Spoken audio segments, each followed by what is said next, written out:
Hello, আসসালামু আলাইকুম সবাইকে। সবাই কেমন আছেন তা কমেন্টে জানান। আর 10টি কারণে স্ত্রীদের প্রতি হাজবেন্ডের আকর্ষণ কমে যাচ্ছে, তা নিয়ে সম্পর্ক কি বললো তা এই ভিডিওটা দেখুন। আর শেষ পর্যন্ত এই ভিডিওটা দেখবেন, তাহলে বুঝতে পারবেন কথাগুলো। তো চলুন সম্পর্কের ভিডিওতে যাওয়া যাক।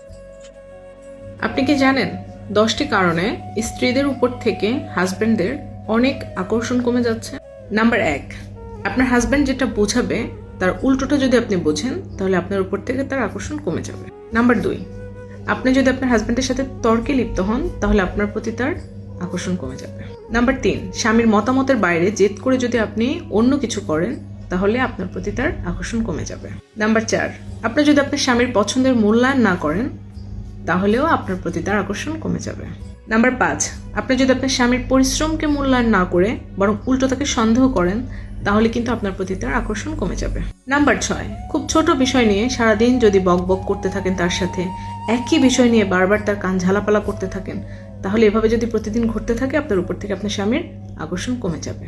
নাম্বার 7, আপনি যদি আপনার স্বামীর অনুভূতি এবং মানসিক চাহিদার প্রতি গুরুত্ব না দেন তাহলে আপনার প্রতি আকর্ষণ কমে যাবে। নাম্বার 8, স্ত্রীরা যদি কোনো ভুল করে এবং সেই ভুলটা যদি কখনোই স্বীকার না করে তাহলেও কিন্তু স্বামীরা তাদের প্রতি মুখ ঘুরিয়ে নেয়।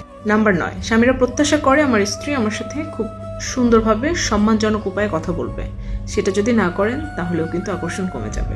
নাম্বার 10, খুব ইম্পর্টেন্ট কিন্তু অনেকেই সেটা গুরুত্ব দেন না, স্বামীর পরিবারের মানুষের ব্যাপারে উল্টাপাল্টা কথা যদি বারবার বলতে থাকেন তাহলেও কিন্তু আপনি হারাতে পারেন আপনার আত্মসম্মানবোধ এবং আপনার প্রতি আপনার স্বামীর আকর্ষণ কমে যাবে। সো এই 10টি বিষয় যদি আপনি একটু কষ্ট করে মেনে চলতে পারেন দেখবেন আপনি আপনার হাজবেন্ডের কাছে সবচেয়ে সম্মানিত মানুষ হয়ে থাকতে পারবেন। তো অনেকক্ষণ যাবৎ সম্পর্কের ভিডিওগুলো দেখলেন, সম্পর্কের ভিডিওগুলো দেখে কেমন হলো তা আপনারা কমেন্ট বক্সে জানান। আর আমার এই ভিডিওটা যদি ফেসবুক পেজ থেকে থাকেন ফেসবুক পেজটাকে ফলো দিয়ে রাখুন। আর যদি এই ভিডিওটা ইউটিউব থেকে দেখে থাকেন তো ইউটিউব চ্যানেলটাকে সাবস্ক্রাইব করে পাশে থাকা বেল আইকনটাকে অন করে রাখুন। আর সবার কাছে শেয়ার করে দিন এই ভিডিওটাকে। সবাই সুস্থ থাকবেন, ভালো থাকবেন। আল্লাহ হাফিজ।